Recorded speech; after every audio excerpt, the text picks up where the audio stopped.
Général Martinez, vous êtes au bout du fil. Oui, bonjour. Bonjour mon général, et donc merci d'être fidèle à votre tribune. Dans un premier temps, mon général, je rappellerai que Yvan Blot nous a quittés mercredi dernier. Oui, Une nouvelle qui nous a tous profondément attristés. absolument. Yvan Blot était entre autres patron d'émission à Radio Courtoisie et j'exprime mes plus sincères condoléances à sa famille, à ses proches, m'associant ainsi à l'ensemble des patrons d'émission de notre radio et à ses personnels. D'accord. Alors, comme vous le savez, nous ne sommes pas maîtres des horloges Oui, absolument, dans oui. l'élection ou les interventions qui sont annoncées, que ce soit sur un plateau de télévision ou d'une radio comme Radio Courtoisie. Ce n'est pas le chroniqueur que vous êtes qui me démentira. En effet. Certains événements soudains bousculent parfois le programme et nous amènent à le modifier au dernier moment. Ce sera en fait le cas aujourd'hui pour ma tribune mensuelle. En général, Yvan Blot était proche dans le combat et donc vous souhaitez naturellement nous dire quelques mots à son sujet. Nous vous écoutons. Oui, voilà. Nous avons en effet appris le décès d'Yvan Blot survenu avant-hier après-midi. Yvan Blot, mon compagnon de route à la présidence des Volontaires pour la France, qui s'est battu courageusement pendant plusieurs mois contre la maladie. C'est une terrible et douloureuse nouvelle, vous pouvez l'imaginer, et il est donc tout naturel que je lui consacre aujourd'hui ma tribune. Alors, au-delà de la perte d'un ami, à titre personnel, c'est bien sûr une perte brutale et dramatique pour notre organisation et pour beaucoup de nos compatriotes attachés à la défense et à l'affirmation de notre héritage historique, spirituel, culturel, et finalement une perte pour notre pays, qui l'a servi jusqu'à son dernier souffle. Chacun le sait, mais je le rappelle, diplômé de l'ENA, promotion 73, François Rabelais, ancien député à l'Assemblée nationale, ancien député européen, inspecteur général de l'administration au ministère de l'Intérieur, docteur en économie, consultant international. Il était aussi un homme de très grande culture, érudit, attaché à la culture grecque et ayant publié, je crois, 22 ouvrages. En fait, un grand monsieur dont la vie a été marquée par un combat permanent pour la culture européenne. C'était un intellectuel combattant sans relâche pour sa patrie et sa civilisation. C'est d'ailleurs la raison pour laquelle il avait été sollicité, comme vous le savez, pour assurer la coprésidence des Volontaires pour la France, qu'il avait accepté avec enthousiasme.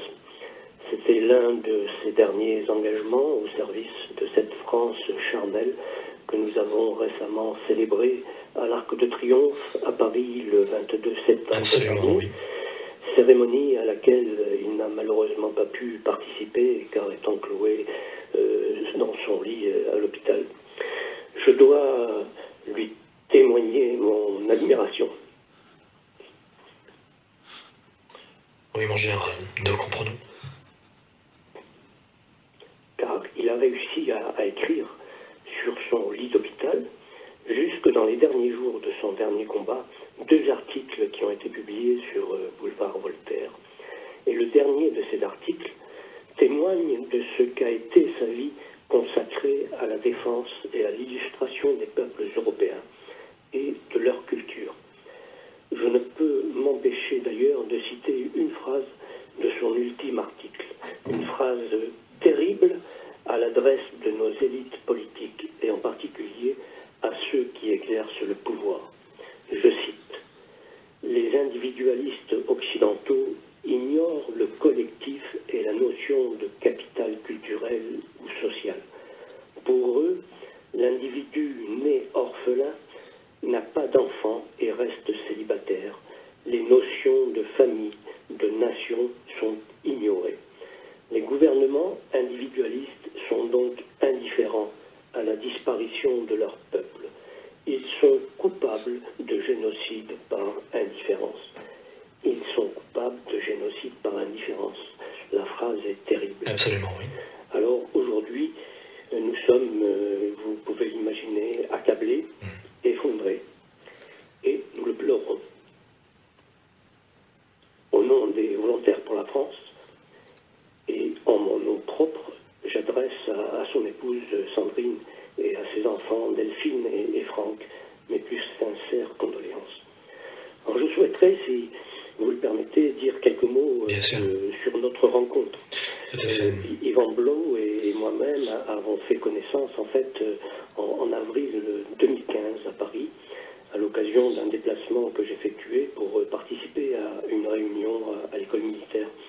Et cette rencontre est le fruit d'une circonstance particulière, puisqu'elle suivait son souhait de me rencontrer, émis en début d'année 2015, après qu'il eut pris connaissance de ma première lettre ouverte au président de la République, M. François Hollande, diffusée le 23 décembre 2014, en réponse à son discours prononcé à l'occasion de l'inauguration du musée de l'immigration. Mais cette circonstance n'a finalement été que l'élément déclencheur de notre rencontre, finalement inattendue, lui résidant à Paris et moi dans le sud de la France. Car elle est également le fruit d'une évidente similitude de bien des traits, je dirais, de nos personnalités, de nos actions respectives, guidées, comme vous le savez, par le service de l'État, de la nation et l'amour de la France, notre patrie charnelle, et préoccupée bien sûr par l'avenir de la nation française. Cela dit, il y a un autre trait commun de nos personnalités que je voudrais évoquer pour comprendre un peu ce rapprochement entre ces deux hommes totalement différents quant à leur histoire personnelle. Nous manifestons en effet tous les deux cet engagement par notamment l'écriture, une arme aujourd'hui indispensable au service de la reconquête nécessaire des esprits qui ont perdu toute conscience d'appartenance à un grand peuple et oublié l'importance de l'héritage historique, spirituel et culturel que nous ont légué ceux qui nous ont précédés, certains d'ailleurs en sacrifiant leur vie sur les champs de bataille. Car cet abandon de notre héritage commun a été favorisé au profit d'une vision consumériste et matérialiste de la société qui a annihilé toute capacité d'appréhender les enjeux et les véritables menaces qui pèsent aujourd'hui sur l'avenir de la nation et de son unité. C'est un petit peu, si vous voulez, le message que nous souhaitions porter et marquer lors de notre cérémonie à l'Arc de Triomphe le 22 septembre dernier, rappeler ce sacrifice de nos anciens, de nos poilus, pour que nous vivions aujourd'hui en liberté. Alors, comme je le disais, l'écriture reste une arme. Ce n'est pas bien sûr la seule, mais c'est une arme privilégiée pour lutter contre l'oubli de notre souveraineté, contre cet abandon coupable de nos racines, une arme d'influence et de résistance, capable de réveiller les consciences pour engager un processus de réappropriation et de réaffirmation de nos valeurs, de nos traditions, de notre mode de vie, en un mot, de notre identité. La plume a donc rejoint l'épée, traduisant ainsi notre engagement dans ce combat vital pour l'avenir de notre France, aujourd'hui, il faut le dire, défigurée et martyrisée. Alors, notre rencontre, comme je le disais, est récente et pourtant que d'événements vécus et d'actions entreprises en commun avec Yvan en 3 ans, puisque engagé dans l'action après avoir accepté la coprésidence de cette jeune organisation patriotique que les Volontaires pour la France, exprimant ainsi concrètement cette alliance que j'évoquais de la plume et de l'épée au service du peuple de France. Alors je dois le dire, j'ai beaucoup appris d'Yvan et son expérience politique, notamment son expérience passée politique, a été d'une grande aide dans l'action que nous avons menée ensuite tous les deux. Enfin, si je pouvais, pour résumer sa personnalité, résumer son action, je crois que je l'illustrerai par l'un de ses ouvrages, L'homme héroïque. Non pas parce que, à sa demande, j'en avais rédigé la préface, mais parce qu'il traduit le combat qu'il a mené toute sa vie et que son combat, il faut le dire, est héroïque. des civilisations est rythmé par l'action des héros. Mais nos élites cosmopolites ont tourné le dos aux vertus héroïques. Les décadences historiques qui mènent à la soumission sont liées à la disparition de cet idéal. Pour Yvan Blot, l'héroïsme doit être réhabilité pour que toute la nation, et notamment sa jeunesse, participe à la lutte pour sa survie. Et l'histoire montre que cet idéal est lié au sentiment du sacré. L'héroïsme au service d'une cause sacrée est seul capable de mobiliser les énergies, parce que, comme l'a dit Charles Péguy, le spirituel est couché dans le lit du charnel. Aujourd'hui, vous le savez, le tragique reparaît sur notre propre territoire avec l'islamisme. Il n'y a cependant pas de fatalité, pas de déterminisme, pas de sens de l'histoire. Seuls les combats qu'on ne mène pas sont définitivement perdus. Et rien n'est donc encore perdu. Rien n'est impossible à condition qu'une volonté se manifeste. Car s'il y a une volonté, il y a nécessairement un chemin qui conduira à cet héroïsme délaissé, voire oublié. Il faut donc réveiller les consciences pour répondre à cet appel du héros plus que jamais nécessaire.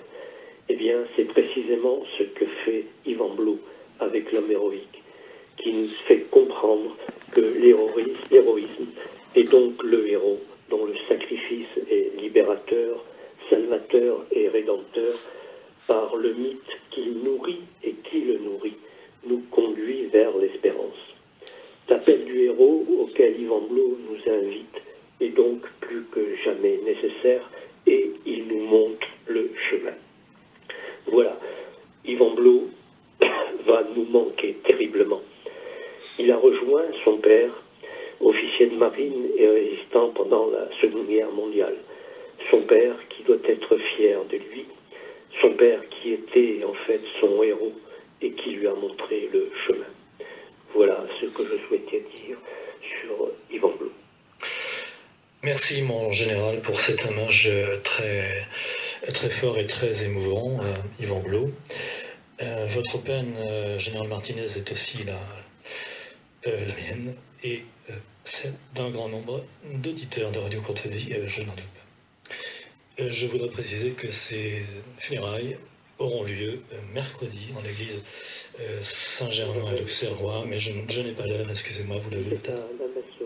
L'office est prévu à 10h, effectivement, à l'église Saint-Germain à l'Auxerrois, à la place du Louvre, Je serai présent. Bien sûr, moi aussi. Je signale à nos auditeurs qu'une messe sera dite samedi 13 octobre, donc demain par conséquent, à 11h en l'église Saint-Eugène, 4 bis rue Sainte-Cécile, par la 9e, pour les défunts de Radio Courtoisie.